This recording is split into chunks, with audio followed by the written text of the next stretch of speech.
नमस्कार. आता सगळ्यात पहिल्यांदा मुळात तुमच्या सर्वांचं सगळ्यात पहिल्यांदा अभिनंदन की तुम्ही गट क च्या मेन्सला एक प्रकारे एलिजिबल झालेला आहात किंवा समजा रिझल्ट जर लागणार आहे तर होणार आहात. झालेला आहात म्हणजेच काय की तुमचा स्कोर चांगला आहे तर तुम्हाला एक अंदाज आलेलाच असेल की किती स्कोरमध्ये एक प्रकारे कट ऑफ लागेल. त्याच्यामध्ये काही असं वेगळं नाहीये किंवा काही असं विचित्र नाहीये. आपल्याला प्रत्येकाला अंदाज येणं अपेक्षित आहे की आपण पास होतोय नाही होते. अनेकांनी अभ्यास सुरूही केलेला असेल, अनेकांनी त्या टप्प्यामध्ये गेलेलं असेल. ठीक आहे, मी एक युट्यूबवर व्हिडिओ करणारच आहे, कोणी केला पाहिजे गटकचा अभ्यास मेन्सचा किंवा कोणी एक प्रकारे मेन्स दिली पाहिजे. मग या दृष्टीने जर आपण बघतोय साधारणतः तर आता आपण टेस्ट सिरीज लॉन्च केलेली आहे आणि आपल्या टेस्ट सिरीजचं जसं नेहमीप्रमाणे वेगळेपण काय आहे तो ऑब्व्हियसली तुमचा अभ्यास कव्हर करून घेणं हे माझ्या टेस्ट सिरीजचा उद्देश आहे. म्हणजे माझ्या टेस्ट सिरीजचा उद्देश अजिबात हा नाही की तुम्हाला 1 तासात पेपर सोडवता येतोय का, तुम्हाला काय म्हणू आपण त्याला की तिथे तुम्हाला एकदम वातावरण फील बिल मिळतोय का परीक्षेचा. नाही, हे माझं काम नाहीये. आपण एक प्रकारे आता एवढे मोठे एवढे इनफली मॅच्युअर झालेलो आहोत की जिथे आपल्याला आपण तिथे जाऊन कसं वागलं पाहिजे, किती अँझायटीला आपण कंट्रोल केलं पाहिजे, किती आपण फक्त अभ्यासावर फोकस केला पाहिजे, किती बाकीच्या अदर दॅन अभ्यास ह्या ज्या काही गोष्टी आहेत या आपण एवढे आता मॅच्युअर झालो की त्या आपल्याला कळणं अपेक्षित आहे किंवा त्या कोणी दुसऱ्याने सांगून येणार नाहीये. म्हणजे आजही अनेक जण टेस्ट सिरीज बाकीच्या किंवा कुठल्याही किंवा समजा काही जण माझीही टेस्ट सिरीज लावत असतील की मला पेपर सोडवता येतोय का, मला पेपरची प्रॅक्टिस होते का वगैरे वगैरे. मित्रांनो, एक गोष्ट स्पष्ट घेऊन चला की तुम्हाला टाइम तेव्हाच पुरणार आहे जेव्हा तुम्हाला कंटेंट येत असणार आहे. तुम्हाला अँझायटी तेव्हाच नसणार आहे जेव्हा तुम्हाला कंटेंट येत असणार आहे.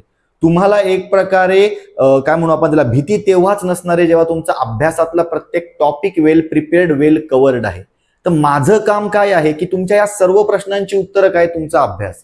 मग तुमच्या अभ्यास ओरिएंटेड, तुमच्या डिस्कशन ओरिएंटेड, तुमच्या कंटेंट ओरिएंटेड, तुमच्या टॉपिक ओरिएंटेड, सिलेबसचा प्रत्येक पॉइंट कव्हर करतोय नाही कव्हर करतोय ह्या ओरिएंटेड कंटेंट कव्हर करून घेणं आणि एक प्रकारे असे टॉपिक कव्हर करणं जे परीक्षेला अति जास्त महत्वाचे आहेत किंवा परीक्षेला हमखास त्याच्यावर प्रश्न येतो. कुठला तरी प्रश्न एक प्रकारे सोपा असेल तर तो मी विचारणार नाही, तो कुठेतरी मी एक प्रकारे रॅन्डमली कव्हर करेल. कुठला प्रश्न येऊ शकतो, एखाद्या प्रश्नातनं सर्व टॉपिक कसा कव्हर होईल याच्यावर भर देणारी माझी टेस्ट सिरीज. म्हणजे जर तुम्ही स्पष्टपणे मी सांगतो तुम्हाला की तुम्ही फक्त रॅन्डम मला प्रश्न सोडवायचे आहेत म्हणून टेस्ट सिरीज जॉईन करत असाल तर नका करू. कारण कुठल्याच टेस्ट सिरीजचे कधीच प्रश्न आले तर ती काय फार मोठी गोष्ट नसते.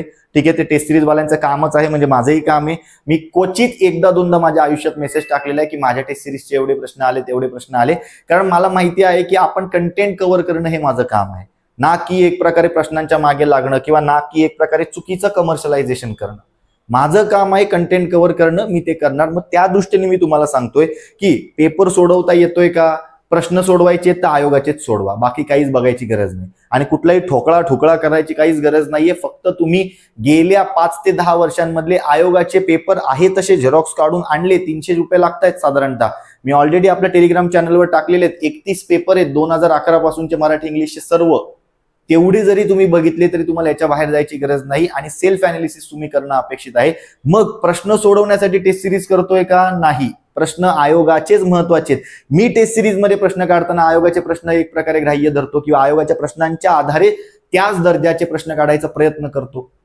मी ते शब्द काय वापरतोय, प्रयत्न करतो. याचाच अर्थ काय की आयोगाची लेवल कोणीच गाठू शकत नाही. आयोग हे सर्वोच्च आहे, आयोग हे दिग्गज आहे, त्याच्यापेक्षा वेगळं काहीच नाही. आणि आयोगाचा पेपरचा फील हा आयोगाच्या पेपरलाच येतो. त्यामुळे सर मी ऑफलाईन टेस्ट सिरीज सोडवू का, तुम्ही ऑफलाईनला भर देणार का, माझं एकच म्हणणे, घरी बसा, काही बसा, कसंही बसा, तुमचा कंटेंट कव्हर करून देणं हे माझं काम आहे. आणि त्या दृष्टीने जर तुम्हाला जॉईन व्हायचं असेल तरच माझ्या टेस्ट सिरीज मध्ये जॉईन व्हा, हे मी एकदम स्पष्टपणे तुम्हाला सांगतोय. मी नावातच इथे दिलेलं आहे आपल्या टेस्ट सिरीज मध्ये what is our test series primary motto. तर आपण टेक्निकली इथे बघतोय रिव्हिजन ओरिएंटेड हा शब्द मी तुम्हाला इथे सांगतोय. तुमचं नामा या टॉपिकची रिव्हिजन होते का, सर्वनाम टॉपिकची रिव्हिजन होते का, म्हणजे कुठलाही प्रश्न आला तरी तो तुमचा कव्हर होतोय का. किंवा तुमचं आता समजा जीएसच्या बाबतीत आपण बोलतोय की मराठी इंग्लिश मध्ये जर आपण समजा प्रत्येक जण सच मार्क घेत असतो पण युजुअली सगळा कस लागतोय तुमच्या पोस्टचा तुमच्या जीएसच्या मार्कांवर. म्हणजेच काय, साधारणतः मी नेहमी म्हणतोय की 75 मार्क मिळणं मराठी इंग्लिश मध्ये ही काळाची गरजच आहे. कारण पोस्ट मिळणाऱ्या प्रत्येक गट ब च्या प्रत्येक गटकच्या विद्यार्थ्याला तेवढे मार्क मिळत असतात, पण जीएस कडे त्यांचं दुर्लक्ष होतं. मग जीएस कडे सुद्धा आपण फोकस करून देणं गरजेचं आहे. मग जीएसचे टॉपिक मग मी छत्रपती शाहू महाराजांवर प्रश्न विचारतोय का, की ज्या माध्यमातून सर्व छत्रपती शाहू महाराजांच्या बाबतीमधला अँगल कव्हर केला जाईल. ठीक आहे, एखादा वेगळा जर कुठला वेगळाच प्रश्न आला तर आपण वेगळं काही करू शकत नाही त्याच्यामध्ये, पण त्याच्या बाबतीमध्ये थोडाफार तुम्हाला काही प्रश्नाच्या माध्यमातून मला काही टिप्स सांगता येत आहेत का, मी ट्रिक शब्द नाही वापरत आहे, टिप्स सांगता येत आहेत का, की नक्की विचार काय करायचा वेडावाकडा काही प्रश्न आला तर. ठीक आहे, किंवा उद्या उठून आता समजा आपल्याकडे दादोबा पांडुरंग तरखडकर आहे, मग एकाच प्रश्नातून दादोबा पांडुरंग तरखडकर ऍज अ समाज सुधारक म्हणून सगळे कव्हर करतायत का. किंवा आपल्याकडे मॅथ्स रिझनिंगचे अनेक मुलांना प्रॉब्लेम असतो, 22 प्रश्न येतात मॅथ्स रिझनिंगवर आपल्याला, मग हे 22 प्रश्नांपैकी काही जणांचा प्रश्न असतो सर माझा कव्हरच होत नाही, किंवा सर नक्की कशावर भर दिलेला असतो, किंवा एक प्रकारे कुठल्या घटक आपण करणं गरजेचं आहे, मग ते घटक मी कव्हर करून घेतोय का. मी 22च्या 22 प्रश्न मायन्यूट डिटेल आम्ही एवढं काम केलेलं आहे या टेस्ट सिरीज मध्ये. तुम्ही आपल्या टेस्ट सिरीजचा प्रत्येक एक प्रकारे जीएसच्या प्रश्नांची रचना जरी बघितली तरीही ती आयोगासारखी आहे. म्हणजे जर तुम्ही नीट इथे बघाल तर एक स्पष्टपणे आपल्याला उल्लेख बघायला मिळतो की साधारणतः आपल्याकडे ह्या नवीन गट ब आणि गट क च्या पॅटर्न नुसार जर आपण विचार करायचा झाला तर 2023 ची मेन्स जी आपल्याकडे 5 नोव्हेंबर 2023 ला झाली होती, गट ब ची मेन्स, तो पहिला पेपर होता की ज्याच्यामध्ये आपल्याला ह्या एकत्रित पद्धतीचा प्रश्न आलेला बघायला मिळत होता. ठीक आहे, त्यानंतर मग आपण बघतोय गट क ची सुद्धा पुढे आपल्याला मेन्स झालेली बघायला मिळते. 17 डिसेंबरला ती पेपर झालेला होता आणि आता 29 जून 2000 साधारणतः आपल्या 25 चा पेपर, ज्याच्यामध्ये आपल्याला गट ब 2024 ची मेन्स झाली होती. मग अँगलने आपण काय बघतोय तर आपल्याकडे 2023 चा ग्रुप बी ची 5 नोव्हेंबरचा पेपर आहे. ठीक आहे, त्यानंतर 2023 चाच ग्रुप सी चा 5 नोव्हेंबर 2023 आणि साधारणतः इथे 17 डिसेंबर 2023 चा हा आपल्याकडे पेपर आहे आणि 2024 ची ग्रुप बी ची आपल्याकडे 29 जून 2025 ला झालेला साधारणतः पेपर आहे. याच धर्तीवर आम्ही एक प्रकारे फोकस केलेला आहे प्रश्न काढताना. ह्याच्यापेक्षा वेगळं काही नाही, ह्याच्यापेक्षा आधीचा अजिबात नाही, ह्याच्यापेक्षा वेगळं राज्यसेवेचा टॉपिक सुद्धा नाही. जर गट ब आणि गट क आहे तर प्रयोग एक प्रकारे ह्याच पद्धतीने होतील. हा, नक्कीच टॉपिक रिपीट होतात, नक्कीच पीवायक्यू वोकॅब मध्ये रिपीट होतात वगैरे वगैरे वगैरे, तो घटक आपण बघतोय, पण ह्यामध्ये मायन्यूट डिटेलवर काम केलंय. म्हणजेच कंपल्सरी 0 ते 22 हे मॅथ्स रिझनिंगच असतात, एवढं आम्ही काम केलंय. ठीक आहे, त्यानंतर मग आपण टेक्निकली पुढे जाऊन जर साधारणतः बघतोय तर आपल्याकडे काय आहे, उरलेल्या ठिकाणी आपल्याला म्हणजे काय म्हणू आपण त्याला, आरटीआय आहे, आरटीएस आहेत, ते 33, 34, 35 ह्याच क्रमांकाचे प्रश्न आहेत तीनही पेपरमध्ये. पॉलिटीमध्ये आपण बघतोय 36 ते 50च प्रश्न आहेत, त्याच नंबरचे प्रश्न आहेत. हिस्ट्रीमध्ये 51 ते 60 नंबरचेच प्रश्न आहेत. आपल्या जॉग्राफीमध्ये 61 ते 70 नंबरचेच प्रश्न आहेत. पुढे जाऊन जर आपण बघतो तर साधारणतः हा घटक वेळोवेळी बदलत जातो. म्हणजेच सांगायचं तात्पर्य काय, या मायन्यूट डिटेलवर आम्ही टेक्निकली काम केलेलं आहे आणि त्या दृष्टीने तुम्हाला फायदा होईल. आणि आपली टेस्ट सिरीज ही कशी असणार आहे, ऍज युज्युअल आपण बघतोय रिव्हिजन ओरिएंटेड. तुमचे अति महत्वाचे टॉपिक कव्हर होत आहेत का याच्यावर आपला भर आहे. म्हणजे प्रत्येक जण काय म्हणतो, सायन्सचं रिमोट सेन्सिंग वाचा. ओके, सायन्सचं मुळात रिमोट सेन्सिंग कसं असेल. त्यानंतर दुसरी गोष्ट मी पाहिलं एका ठिकाणी, त्यानंतर काही जण असे म्हणतायत की बाबा आरटीआय आरटीएस वर प्रश्न येतो, पण 3 आपल्याला जर साधारणतः प्रश्न आपल्याला बघायला मिळतात आरटीआय आणि आरटीएस वर, आणि आपल्या एकूण 5 टेस्ट सिरीज म्हणजे 5 पेपर आपल्याला समजा बघायला मिळतात जीएस म्हणजे आपल्या GS2 चे, तर अल्टिमेटली 15 प्रश्न आहेत आपल्याकडे. मग ह्या 15 प्रश्नांमधनं आरटीआयचे सर्व आरटीएसचे सर्व कलम कव्हर करणं हे माझं काम आहे. ह्या दृष्टीने आपण साधारणतः टेस्ट सिरीज कडे बघत आहोत. म्हणजेच तुमचा सिलेबसचा प्रत्येक पॉईंट कव्हर करणं हे साधारणतः माझं काम आहे. म्हणून मी इथे क्लिअर कट दिले. तुम्हाला इथे किती मार्क मिळत आहेत हे काहीच महत्वाचे नाहीये, तिथे मार्क मिळाले पाहिजेत. नाहीतर आपल्याकडच्या मार्केटमधल्या टेस्ट सिरीज मध्ये काय बघायला मिळतं, तुम्हाला खुश करण्यासाठी पेपर त्या पद्धतीने दिलेला असतो. तुम्ही ह्याच्यातच खुश होतात की मला ऑफलाईन जायला मिळतंय, मला हॉल तिकीट येतंय, मला अजून काय फीलच येतोय, पण ते फील घेण्यासाठी आपण नाही आलोय, आपण पास होण्यासाठी इथे आलो. मग त्याच्यासाठी जे गरजेचं आहे ते आपण करत आहोत. मार्कांपेक्षा रिव्हिजन भर.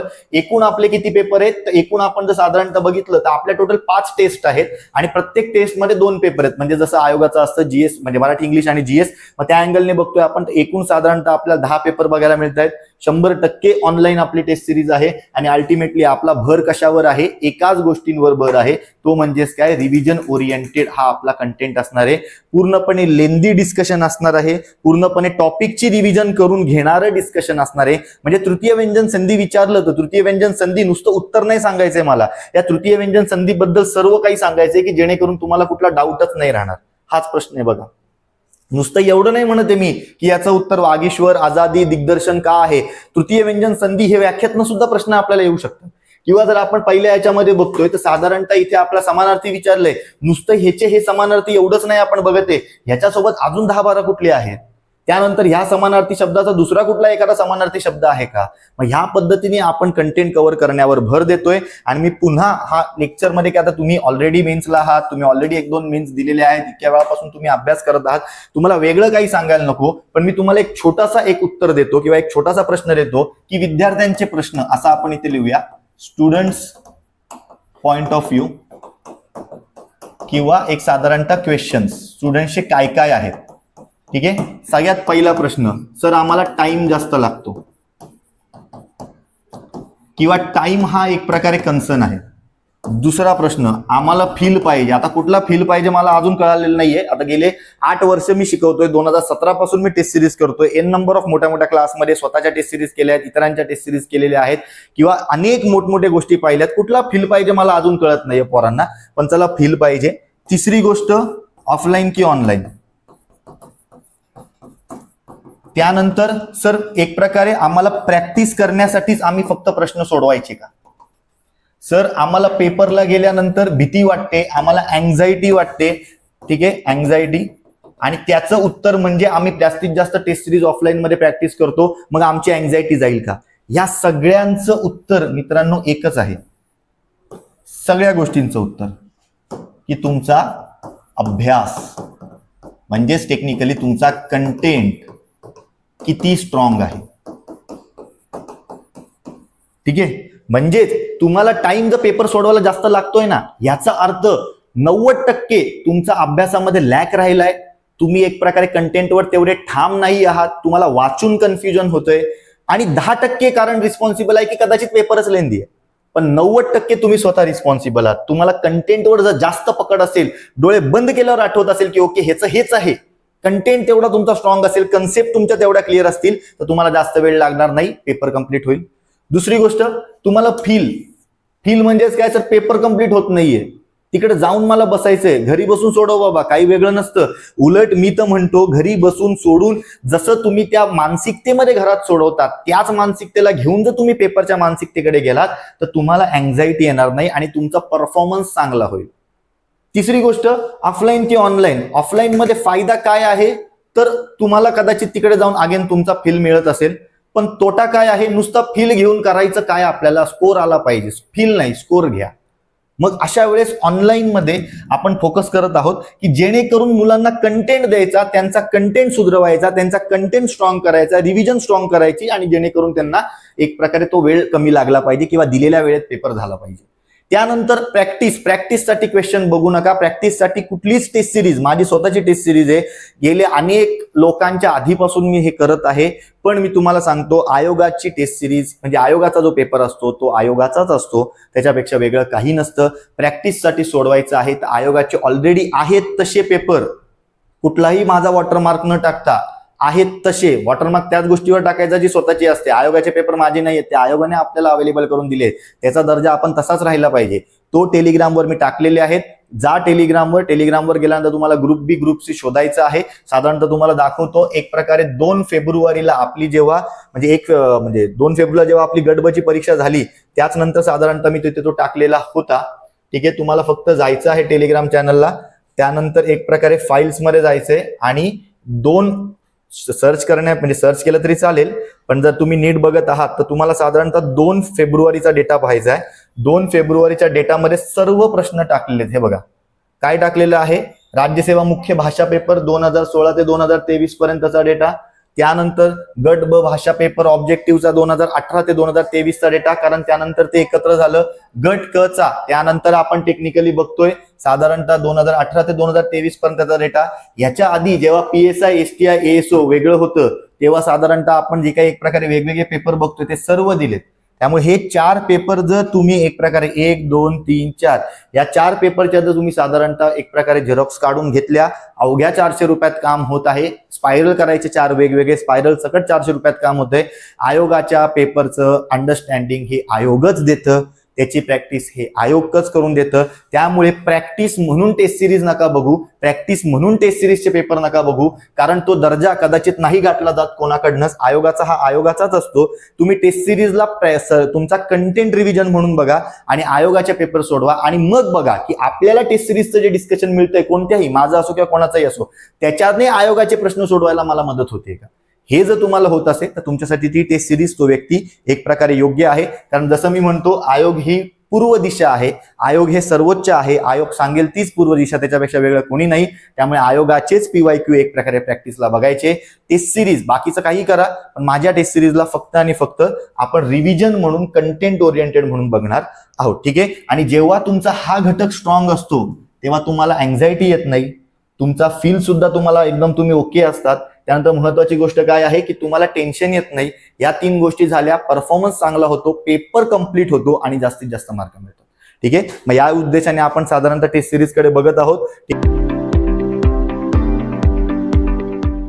ठीक आहे. आपली टेस्ट सिरीज मध्ये जर आपण बघायचं झालं तर साधारणतः काय सिच्युएशन आहे, तर एकूण आपण बघतोय बघा, साधारणतः 4 तारीख म्हणजे आजपासून सुरू झाली आहे, लगेच 7 तारखेला आपला दुसरा पेपर आहे. पहिला पेपर आपण मराठी, इंग्लिश आणि GS थोडा वेगवेगळ्या दिवशी ठेवलाय की अंडरस्टँडिंग, मुलांचा अभ्यास असावा वगैरे वगैरे. त्यानंतर दुसरा पेपर 16ला, तिसरा 23ला, चौथा 30ला, पाचवा साधारणतः 6 तारखेला आहे. आणि हे एकाच दिवशी आपल्याला GS म्हणजे GS आणि Marathi English, GS Marathi English, GS Marathi English एक प्रकारे बघायला मिळतील. आणि ऑब्व्हियसली आयोगाचा जो टाइम असेल 11 वाजता पेपर असतो.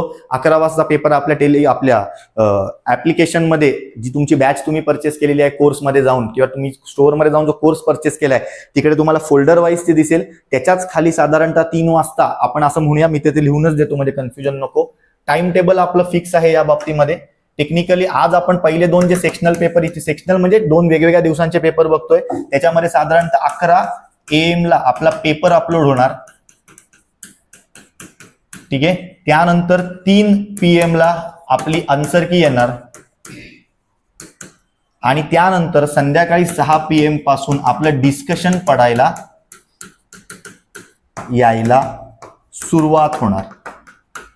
ठीक आहे. आता आज पहिला दिवस आहे. ऑलरेडी मी हे सगळे 6-7 तास शूट केले होते, पण कुठल्या अनावधानाने, कुठल्या एक वेगळ्या कारणामुळे सर्वच्या सर्व ते डिलीट झालं. आता मी हे सगळं पुन्हा शूट करतोय टेक्निकली, त्यामुळे आजच्या दिवशी फक्त थोडं वेगळं झालेलं बघायला मिळतं. अदरवाईज बाकीच्या दिवशी सुद्धा फिक्स आहे. जो आपला मराठी इंग्लिशचा पेपर आहे तो 11 वाजता अपलोड होणार. त्यानंतर जो आपला GSचा पेपर आहे तो 3 वाजता साधारणतः अपलोड होणार. त्यानंतर आपण बघतोय 11च्या पेपरची आन्सर की ही साधारणतः 2 PM ला पडेल. 3च्या पेपरची आन्सर की साधारणतः 6 PM ला पडेल.